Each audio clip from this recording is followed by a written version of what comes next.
ထွက်ပေါက်မဲ့အိမ်အိုညတညမှာမောင်ဖုံးတယောက်မြို့ပြရဲ့မီးရောင်တွေနဲ့ဝေးရာအရန်ကိုတိတ်ဆိတ်လွန်းတဲ့နေဘက်ကရွာလေးတစ်ရွာကိုအလုပ်ကိစ္စနဲ့ရောက်လာခဲ့တယ်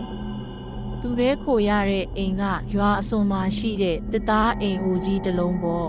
။အိမ်ထဲကိုလှမ်းဝင်လိုက်တာနဲ့ဖုန်နှန်းတွေနဲ့အတူထူးဆန်းတဲ့အေးဆက်ဆက်အမွှေးသက်ကြီးကသူ့ကိုစီးကြိုနေသလိုခံစားရတယ်။ညတကောင်ရံချိန်မှာတော့မောင်ဖုံးဟာအိပ်ပျော်နေရာကနေရုတ်တရက်နိုးလာခဲ့တယ်။အိမ်အောက်ထပ်ကနေကြွေဆိုတဲ့အတန်နဲ့အတူတစုံတယောက်လမ်းလျှောက်နေတဲ့အတန်ကိုကြားလိုက်ရတယ်။သူကကြွများလားလို့တွေးမိပေမဲ့အတန်ကပိုပြီးကျယ်လာတယ်။နောက်ပြီးအိမ်အပေါ်ထပ်ကိုတက်လာတဲ့ခြေတံတွေကလေးလံလွန်းနေတယ်။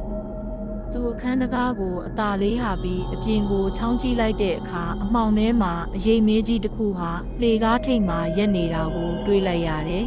။အဲ့ဒီအရေးကလူတစ်ယောက်နဲ့တူပေမဲ့ခေါင်းကတော့ပခုံးပေါ်မှာမရှိဘဲဘေးကိုစောင်းကျနေတယ်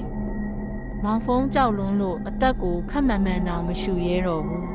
။အဲ့ဒီအချိန်မှာပဲအခန်းပြင်းပေါက်ကနေလေပြင်းတစ်ချက်ဝှစ်တိုက်လိုက်ပြီးတကားတွေကဒုံခနဲပိတ်သွားတယ်။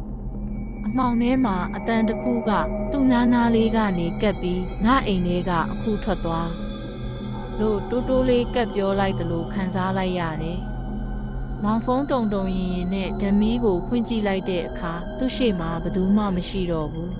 ။ဒါပေမဲ့သူ့ရဲ့အိယာဘေးကမှန်ထဲမှာတော့သွေးတွေနဲ့ရေးထားတဲ့မင်းဒီကနေထွက်သွားလို့မရတော့ဘူးဆိုတဲ့စာသားကိုမြင်လိုက်ရတယ်။သူချက်ချင်းပဲအိမ်ပြင်ကိုပြေးထွက်ဖို့ကြိုးစားခဲ့ပေမဲ့အိမ်တကားတွေအားလုံးကအပြင်ကနေခတ်ထားသလိုဖွင့်လို့မရတော့ဘူး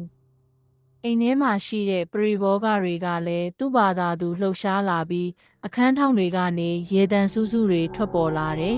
။အဲ့ဒီညကစပြီးအဲ့ဒီအိမ်အိုကြီးတဲကနေမောင်ဖုံးပြန်ထွက်လာတာကိုဘယ်သူမှမတွေ့ရတော့ဘူးလို့ရွာသားတွေကပြောဆမှတ်ပြုကြလေရဲ့။အားလုံးကြည့်ရှုခံစားနာဆင်ပေးလို့အထူးကျေးဇူးတင်ပါတယ်။